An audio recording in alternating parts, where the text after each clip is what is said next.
The heir of the Prescott family traveled all the way from North Crest City to the Riverside slums searching for the person who had saved his life.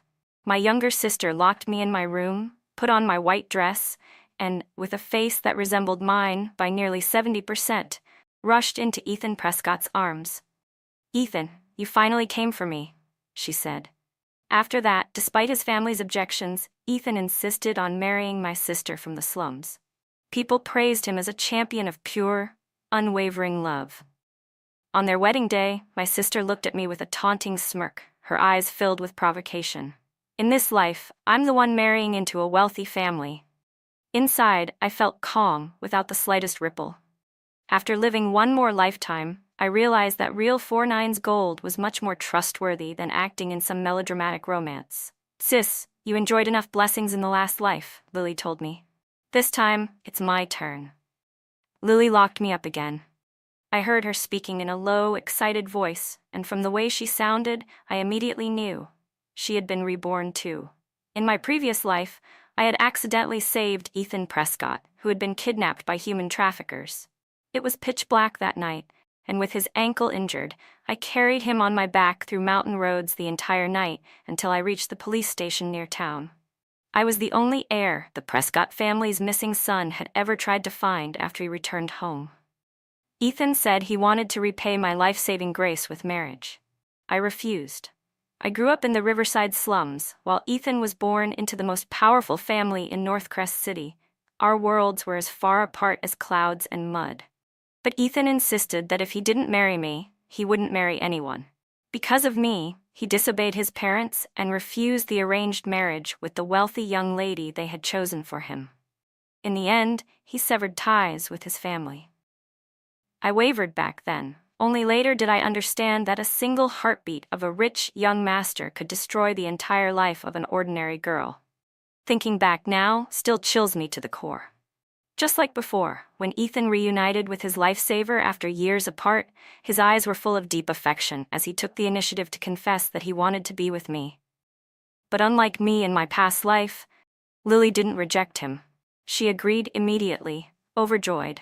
When my parents learned about it, they acted as if they had struck gold, practically worshipping her. My father, flushed red from excitement and alcohol, told her, "Lily, you're incredible. You've changed the fate of the Lane family." Lily's face shone with pride and desire.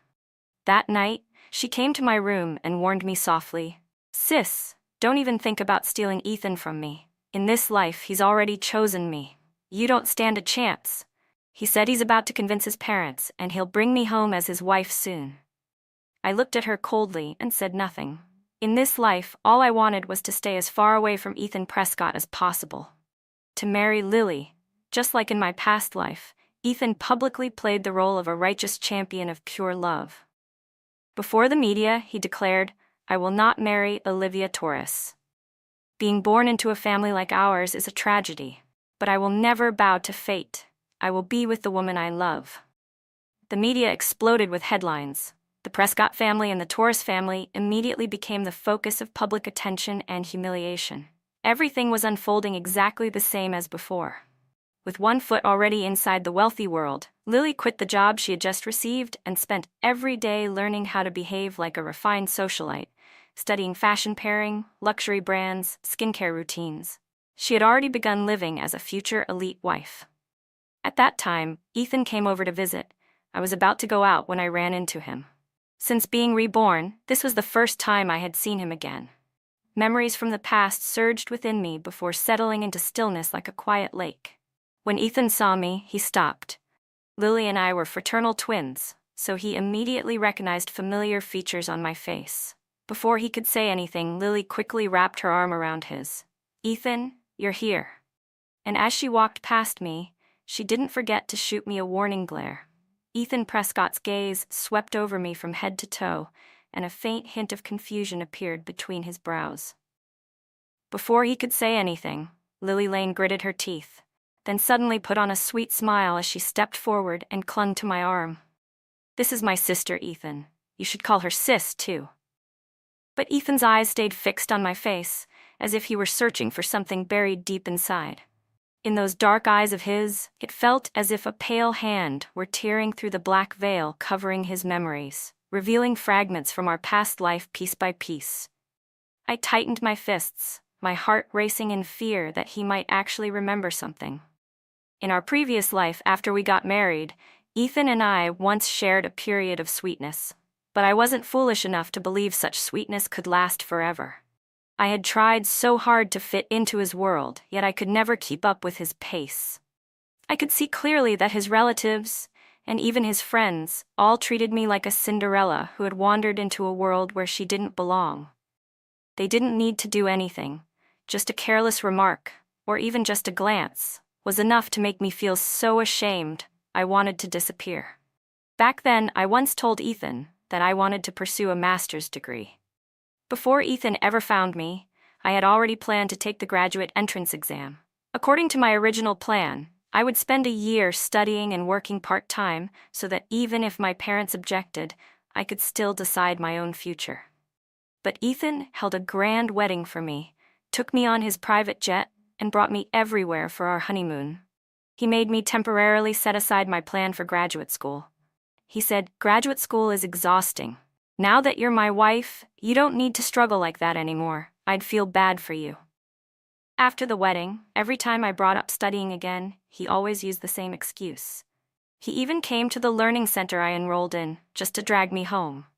At that time, he truly couldn't bear to let me suffer even the slightest hardship. He only wanted to place the best things in the world before me. Until one day, that sweetness was crushed. "Lisa, I give you so much money every month. Where does it all go? Can't you at least put some effort into improving yourself?" I heard disgust and irritation in his voice. In that moment, I understood. I had lost the bet. Yes, from the moment I agreed to marry Ethan Prescott, I had gambled my entire life. He began hiring etiquette tutors for me, signing me up for elite lady courses, telling me to shop, to learn beauty routines, to learn how to shine. He wanted to shape me into someone who matched their world. He once said he loved my strength, how, even though my small body clearly couldn't bear his weight, I still carried him through the night to the police station when I saved him. But now, he wanted to turn me into a delicate doll, locked inside the golden cage he had built with his own hands for others to admire.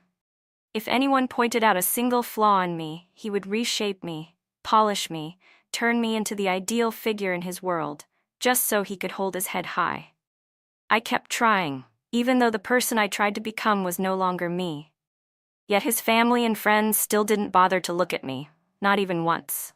Every time I looked in the mirror, I felt like I no longer recognized myself. Ethan never knew that I relied on sleeping pills just to fall asleep every night. Nor did he know I had to meet with a therapist regularly. 5 years into our marriage, he suddenly said to me, "Lisa, how about we have a baby?" I looked at him, unsure how to react. He frowned slightly. "You've been in our family for 5 years already." My stomach still showed no sign of change, and Ethan said he was really running out of excuses with his family. "My parents still haven't fully accepted you. You should try to improve yourself a little. Lisa, I can't keep spoiling you like this forever. Tomorrow I'll invite a traditional medicine doctor to take care of your health. Even if our first child is a girl, it doesn't matter to me. But you know how the older generation thinks. They always want both a son and a daughter. The more grandchildren, the better." I didn't let him finish. I immediately cut him off. At that moment, I told him there was nothing wrong with my body. It was simply because all these years, I had been taking birth control pills. The pills had no side effects, and if I wanted to get pregnant, all I needed to do was stop taking them. But I didn't want to have children. That was the first time Ethan Prescott ever got angry and raised his voice at me. For the previous 5 years, everything between had been like a slow-burning fuse, and now it finally exploded. "Lisa, back then, just to be with you, I didn't even hesitate to cut ties with my own family. For years, I've given you the best food and clothes, hired countless people to serve you, and never let you lift a finger. Yet you refuse to give me even one child? Lisa, I really misjudged you. They were right. You were never worthy of me. You're just someone who climbed up from the bottom of society, blinded by money and power. Did you really think that just by leaping onto a high branch, you could turn into a phoenix?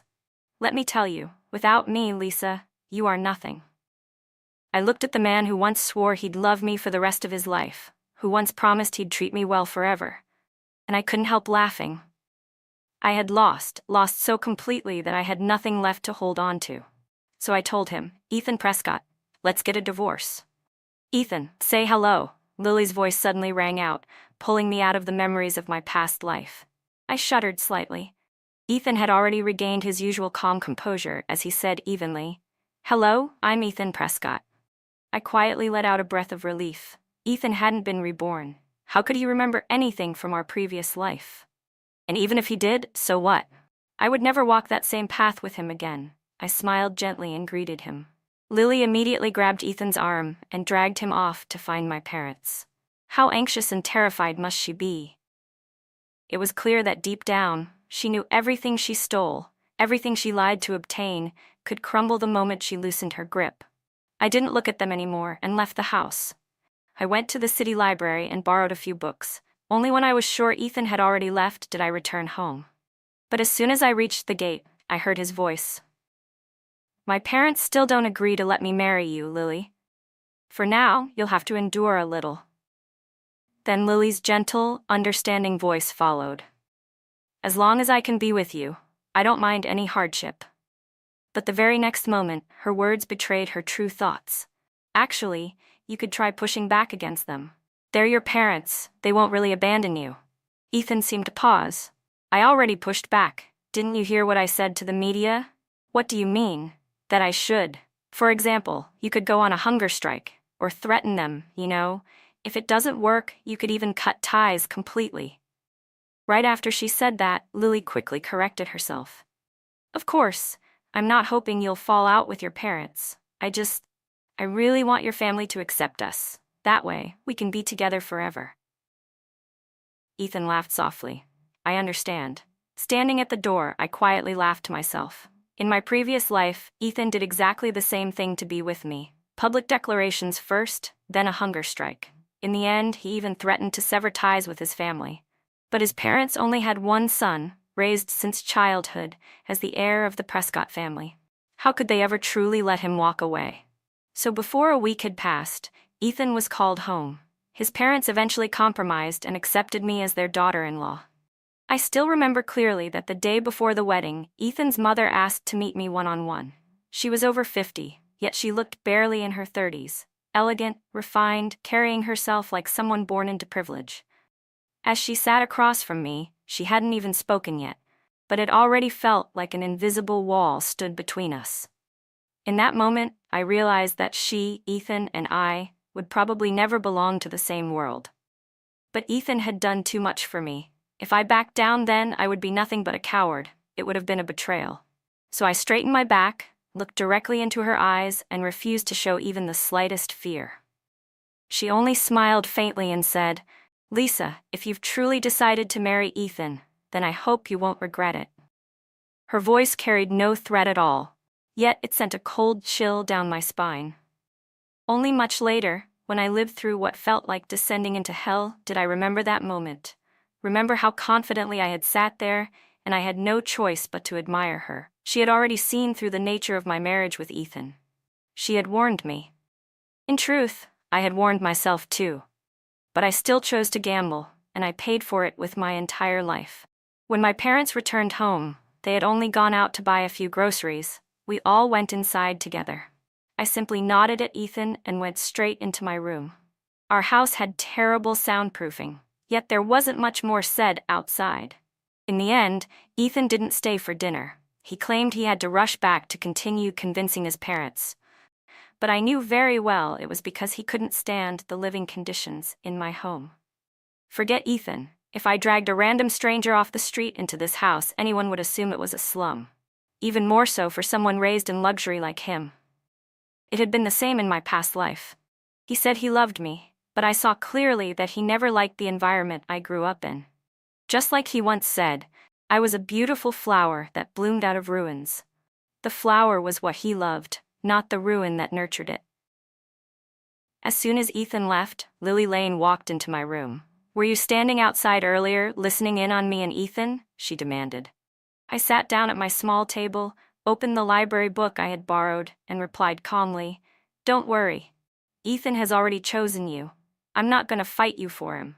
But the calmer I acted, the more panicked Lily became. Those who possess something will always fear the wolves lurking around them. She saw me as the wolf, but she never once questioned whether Ethan was truly a treasure or just a burning coal. I didn't blame her. Even I had to live an entire lifetime to understand that. "Lisa, what exactly are you planning?" she asked. Before I could respond, she continued sharply, "I don't care what schemes you have. I'm telling you now, if you dare try to take Ethan from me, I will never forgive you." I let out a soft laugh. "Why do you think I would try to take Ethan Prescott from you?" "Because." Lily stared at me, watching every tiny change in my expression. "Are you?" What she really wanted to ask was, "Are you reborn too?" I didn't mind letting her know, "You're right, I'm just like you." But instead of calming down, Lily's expression grew even more guarded. "And yet you still refuse to admit it," she snapped. Then she tried to threaten me. "Lisa Lane, you've killed me once. You can kill me a second time," Lily said as she slowly stepped closer, wearing a sinister smile. "Besides, now I have Ethan.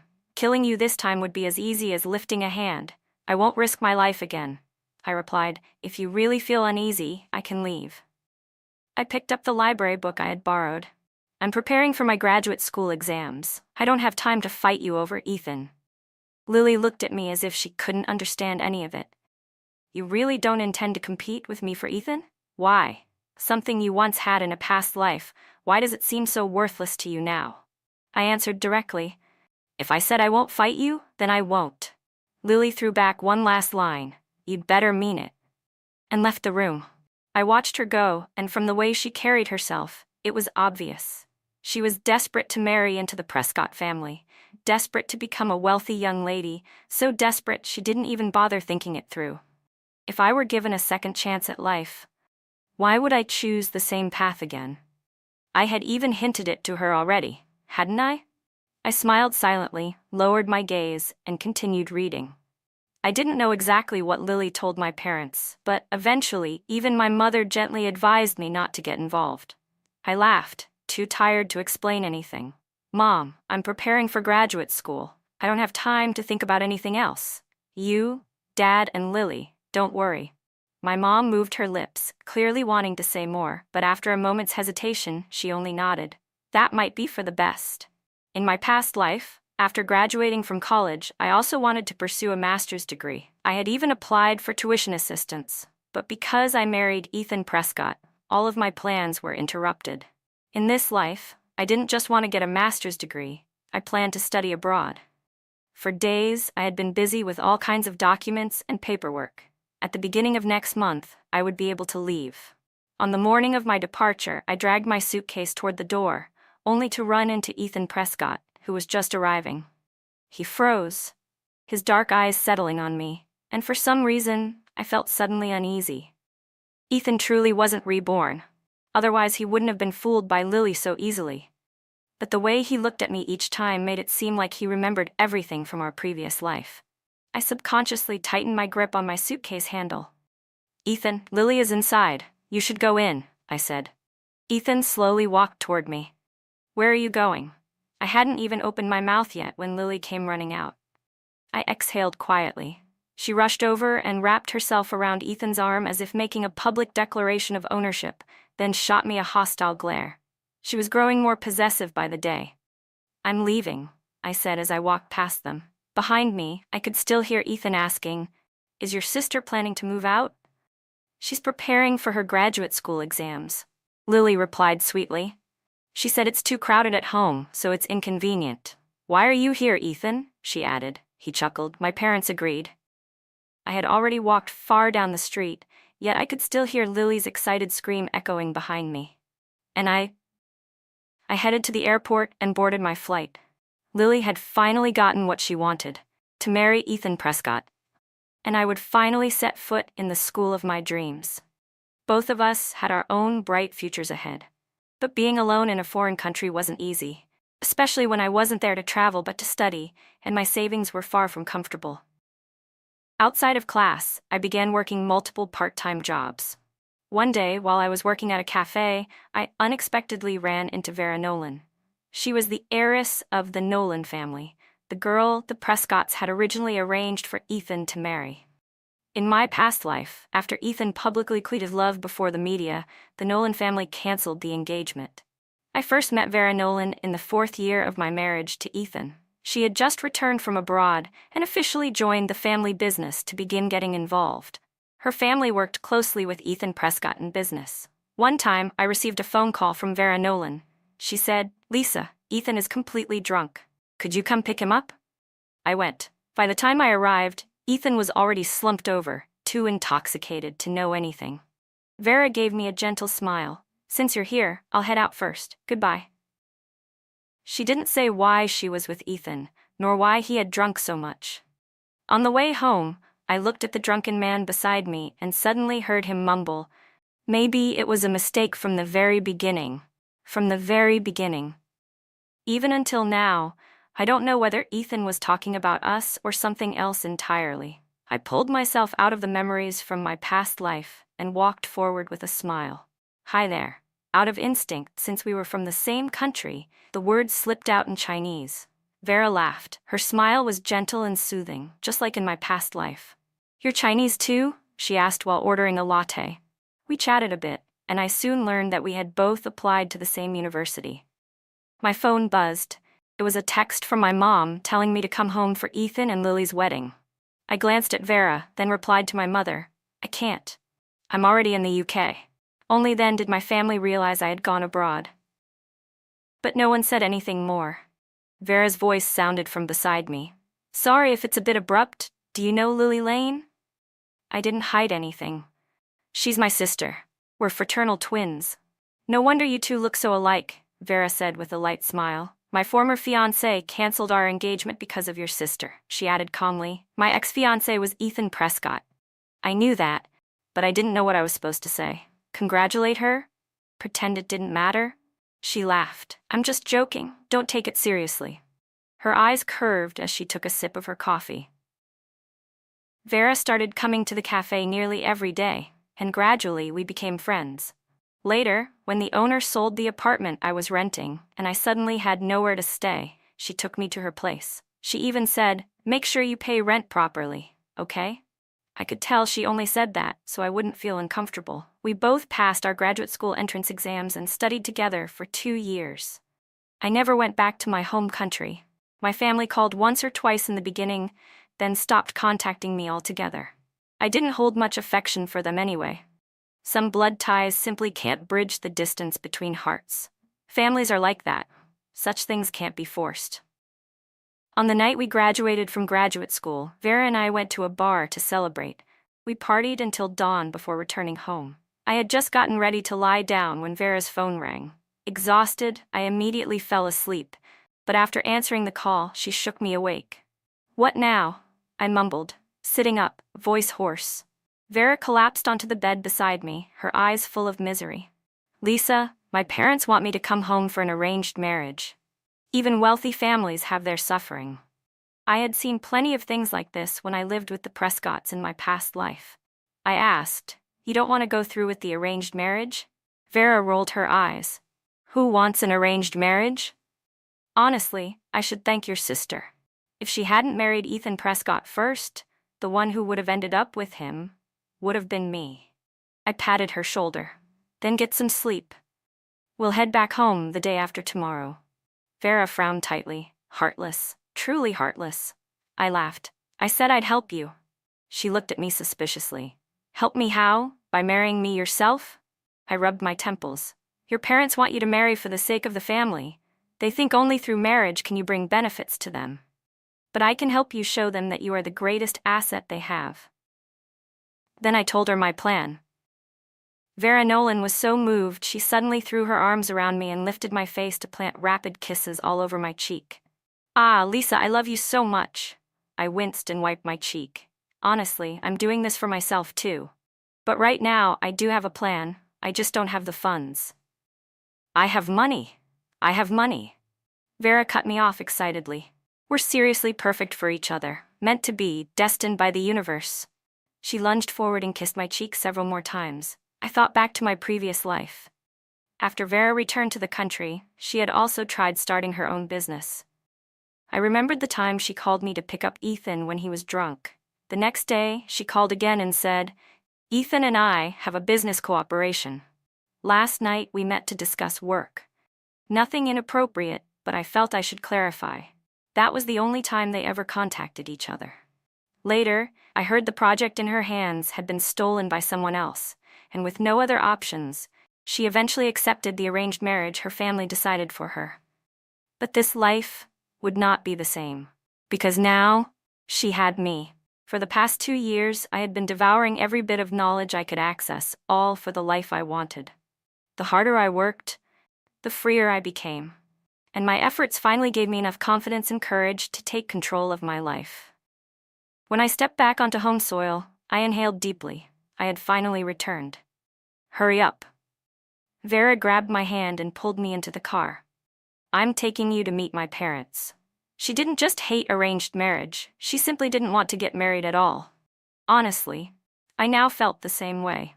Her parents agreed to give her one chance. If she could accomplish something on her own, she wouldn't have to enter an arranged marriage. After leaving the Nolan household, I thought for a moment, and decided I should visit my own home too. My family had long moved out of the Riverside slums. They were living in a villa now. I'd known this from the few phone calls we exchanged before I left the country. But back then, every time we talked, they never stopped praising Lily Lane, saying she was the one who changed their fate. My mother even said, "You studied yourself into stupidity, Lisa. What's the point of studying so much? When you come home, you'll just be working under your sister, a rich young lady now. Lisa, come home. Lily and Ethan will introduce you to some rich bachelor. Maybe not as rich as the Prescotts, but rich enough to keep you comfortable. Why bother studying so hard and suffering like this?" Whenever she talked like that, I simply smiled without replying. My mother truly believed that marrying into a wealthy family was paradise. I only brought a few small gifts from the UK, and the moment I stepped inside the house, I heard loud crying. My mother's sharp voice echoed through the house. "Divorce? Ethan really said he wants a divorce?" My footsteps froze. In my past life, my marriage with Ethan lasted 5 years. I always assumed Lily would know better than I did how to hold on to him. I never imagined her marriage would only last 3 years. I stepped inside. "Mom, Dad, I'm home." The noise in the living room stopped instantly. My parents looked anxious, but when they saw me, they didn't show any happiness or surprise. I simply smiled and said, "These are gifts I brought back from the UK." Lily suddenly rushed forward, snatched the gifts from my hands, and threw them hard to the floor. Tears welled up in her eyes as she glared at me like she wanted to tear me apart. "It was you, wasn't it, Lisa? It was you." To be honest, to be accused by Lily the moment I returned, she flew at me in a frenzy, shouting curses. I stood there stunned for a moment until she screamed hysterically, "Ethan said he wants a divorce, and the moment he says that, you suddenly return home. You two must have been sneaking around behind my back, right?" My mother instantly rushed over. "Lisa, is that true?" I bent down, picked up the gift she had thrown, and placed it back on the table. Calmly, I said, "Don't worry, Mom, I may have studied a lot, but not to the point of seducing my own brother-in-law." Lily still didn't believe me. She practically lunged at me, demanding, "Then why did you come back at this exact time?" I looked at her, tired of the nonsense. "I came back now because I just finished my graduate program, now." The madness in Lily's expression faded slightly, but her face was streaked with tears, ruined makeup, and desperation. "You really didn't contact Ethan?" I let out a cold laugh. "Why would you think I'd contact him at all?" Hearing that, Lily stiffened, then suddenly looked as if she had figured something out. You knew, didn't you? That's why in this life, you didn't try to steal Ethan from me." She suddenly burst out laughing and pointed at me. Lisa, so your life in your past life wasn't glamorous at all." My mother panicked. "Lily, what nonsense are you saying? Past life? What past life? Don't scare me like that." I turned away. "Mom, Dad, I'm leaving." My mom hurried after me. "Where are you going? You just got home. Stay a few days." I shook my head. "I'll be very busy soon. When I have time, I'll visit." Just as I reached the villa's doorway, Lily came chasing after me. Lisa, don't leave. Tell me, was your life like this in your past life? I looked at her coldly. Lily looked half crazed, but I didn't know exactly what her life had been like after she married Ethan. Still, I could guess. Lily, I said, my tone icy, do you remember? What was I doing in our past life when you drove your car straight at me? She seemed genuinely trying to recall. I told her I was pulling my suitcase, getting ready to leave the Prescott estate, because I had asked Ethan for a divorce. Lily fell silent. In that life, I continued, right after I said, Ethan Prescott, let's get a divorce, I packed everything I had brought with me into a small suitcase and walked out of the Prescott family's villa. After I'd gone a short distance, I saw you speeding toward me in a red sports car. In your eyes that day, there was nothing but madness and jealousy carved straight into the bone. I remembered widening my eyes at the twisted, deranged smile on her face, and the next moment everything was swallowed by darkness. Lily had always envied me for being able to marry into wealth. In the past life, she constantly clung to me and Ethan, begging us to introduce her to some rich young man, but nobody ever took interest in her. She had no education, her looks weren't particularly striking, there was simply nothing noteworthy. Even if she was Ethan's sister-in-law, wealthy men weren't stupid enough to marry her just to cling to the Prescott family. Besides, at that time, the Lane family had long cut ties with us. Everyone in the upper class knew this. So in the end, Lily could only marry an ordinary office worker. Of course, her husband couldn't buy her Hermes or Porter bags, and every time she saw me wearing luxury brands, jewelry, getting driven around by a chauffeur, her eyes were always filled with that same feral, maddening jealousy. In the end, she was devoured by her own jealousy. She went crazy screaming at me, "You were only born 12 minutes before me. Why is everything always better for you?" When she drove that car straight at me, I saw her laughing hysterically, her lips mouthing, "Lisa, go to hell." On quiet nights, I once thought about making Lily pay with her life, but I didn't want to dirty my own hands. In this life, being able to live the way I want without anyone disturbing me is already a blessing far greater than I deserve. I didn't want to ruin that peace. So I warned her, whatever happens between you and Ethan is none of my business. But Lily, remember this.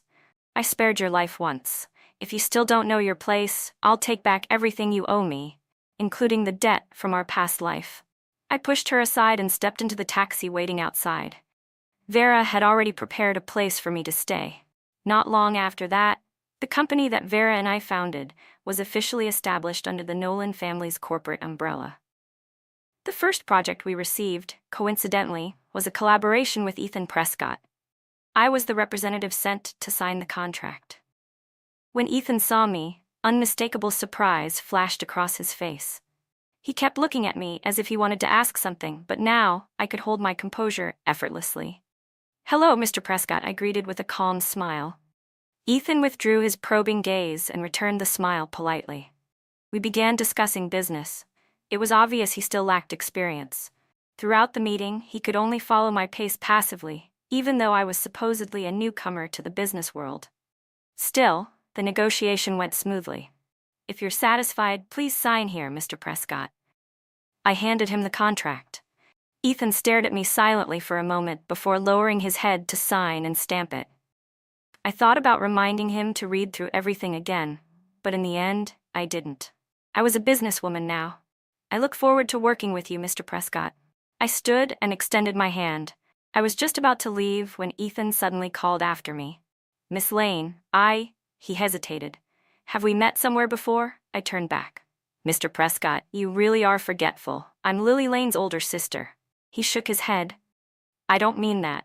From the first moment I saw you, I felt strangely familiar." I smiled. "Maybe my face is just easy to remember." Ethan stepped closer. He was tall, his shadow falling over me, blocking out the light. 3 years ago, I would have panicked, but now I met his eyes steadily, lips slightly curved. "Is there anything else, Mr. Prescott?" Ethan was silent for a long time, then shook his head. "No, let me walk you out." Suddenly the office door burst open without warning. "Ma'am." Ethan's assistant rushed forward, trying to stop Lily Lane. But the moment Lily saw me, she was like a wild bull seeing a red flag. She completely lost her mind. "Lisa, you filthy woman," she screamed. "You lied to me." She charged straight at me. Ethan moved instantly, blocking her, grabbing her wrist and flinging her aside. His voice was icy. Lily Lane, this is the company. Don't cause a scene here. But Lily still tried to lunge at me. You slut, you're seducing my husband. You deserve to die. I'll kill you. A sharp slap cracked through the room. Lily finally froze. She held her cheek, staring at Ethan with disbelief. You hit me? Even Ethan looked startled for a second, as if he couldn't believe he had done it. Then he straightened, his expression returning to its usual coldness. Get out, Lily. Crying hysterically, Lily ran out of the office. Ethan pressed a tired hand to his forehead, let out a quiet sigh, then turned to me. I'm sorry. I looked at him coldly. I didn't feel the slightest relief just because he hit Lily this time. In our past life, he never raised a hand to me, even when I was drowning in misery. Instead, it was Lily who finally ripped away the last illusions I had about who Ethan truly was. But now, fortunately, he and I no longer had anything to do with each other. Mr. Prescott, if there's nothing else, I'll be leaving first. I walked toward the door, but then I heard his voice behind me, low, heavy, and tinged with helplessness. I'm planning to divorce her. He continued mumbling, she's changed. She's become greedy, obsessed with status. I can't see any trace of the girl who once saved my life. But she shouldn't have become like this. He slumped onto the sofa, looking even more exhausted and defeated, as if desperately searching for somewhere to pour out his emotions. Watching him like that, I couldn't help letting out a cold laugh. Ethan snapped his head up, startled. Ethan Prescott, I said. If she were still strong, still indifferent to material things, still barefaced and simple, wouldn't you look down on her the same way you used to look down on me? Because in our past life, I had been exactly that. And he still grew disgusted. Men are always like that, eating from one bowl while staring into another. A flicker of confusion crossed Ethan's eyes. Of course, he couldn't possibly understand what I meant, and I had no intention of explaining. Goodbye, Mr. Prescott. After I stepped out of Prescott Corporation's headquarters and was about to get into my car, I heard Lily Lane screeching behind me. Lisa, you wretched bitch. She came charging from the side, screaming, You said you wouldn't fight me, so why did you come back? Why?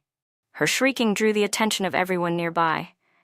Losing control, she flailed wildly, trying to hit me. I lost patience and shoved her away. Wearing sharp high heels, Lily lost her balance and fell hard to the ground. I looked down at her, my voice cold and arrogant. Lily Lane, I understand why you think I endured for 3 years just to come back and steal your man. In your mind, everything revolves around men, so you assume everyone must be like you. I leaned closer, my tone cutting. Let me say this one last time. I'm not fighting you for Ethan, because he's not worth it.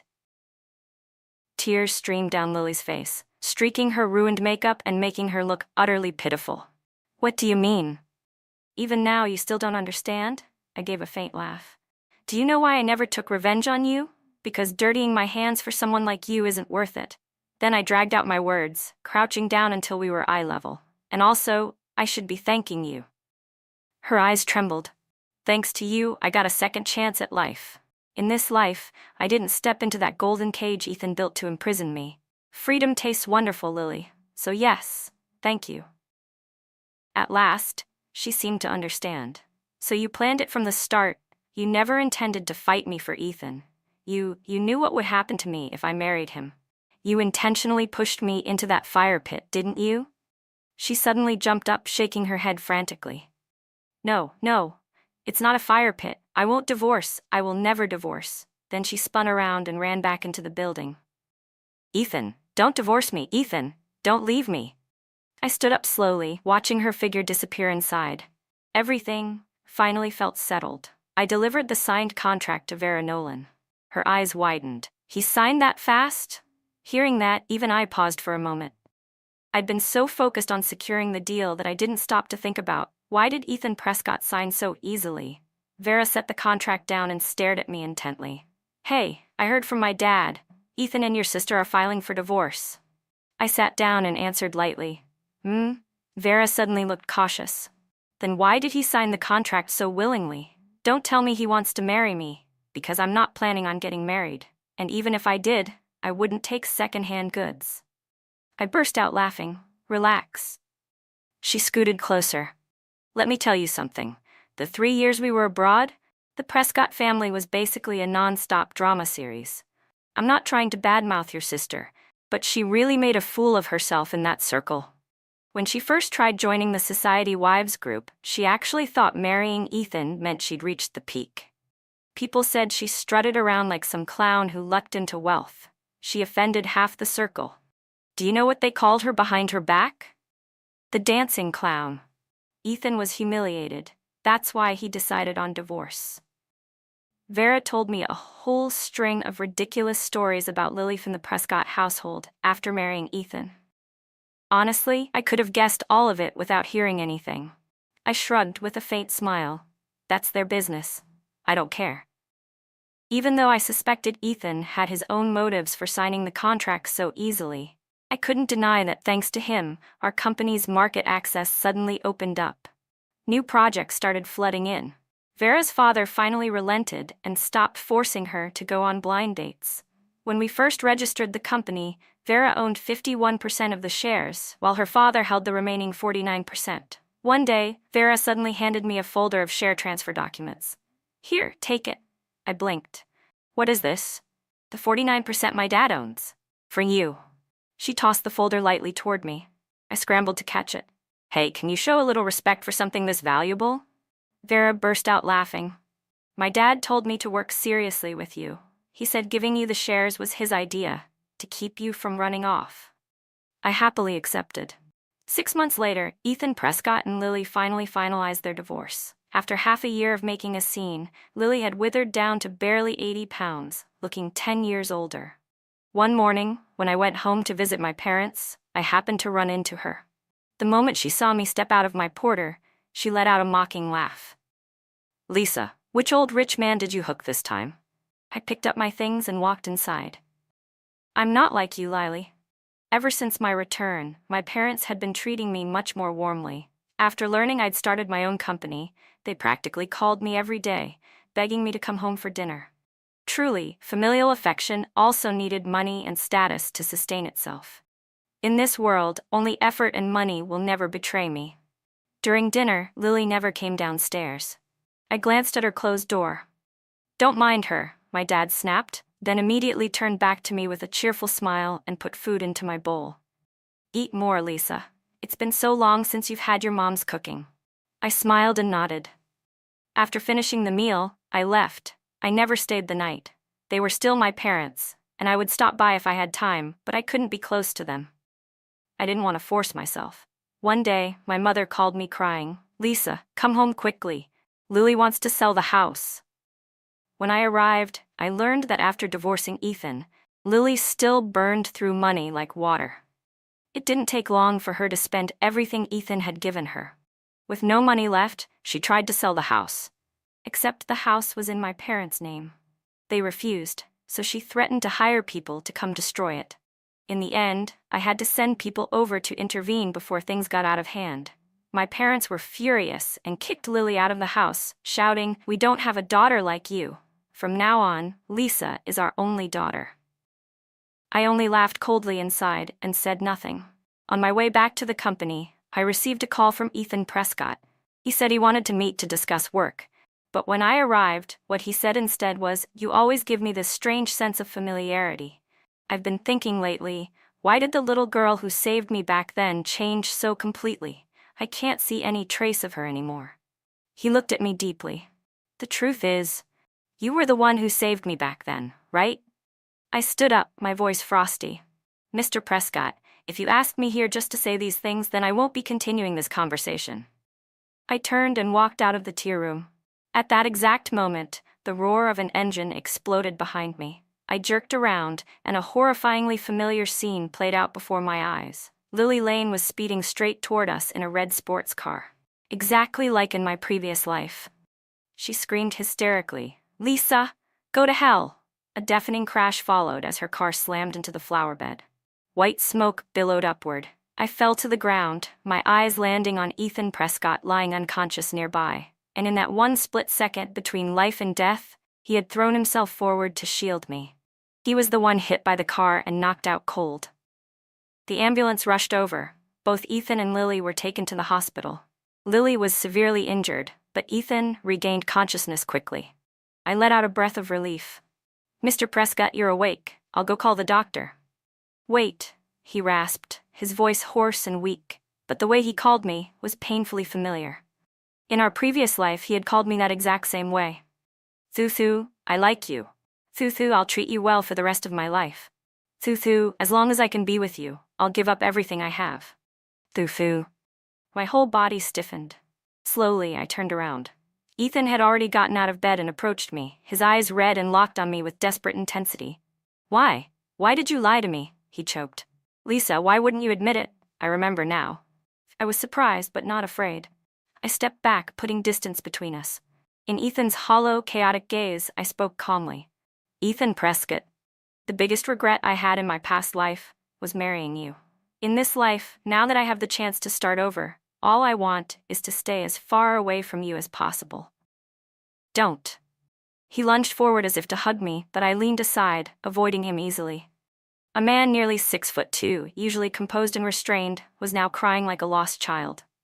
"I'm sorry, Lisa. I'm so sorry," he sobbed. "I was awful. I never should have looked down on you. I didn't mean it. I'll change. No matter what anyone says about you, I'll stand by you this time. Lisa, please, come back to me. I can't live without you." He grabbed my wrist tightly, tears streaming down his face, voice trembling with pleading desperation.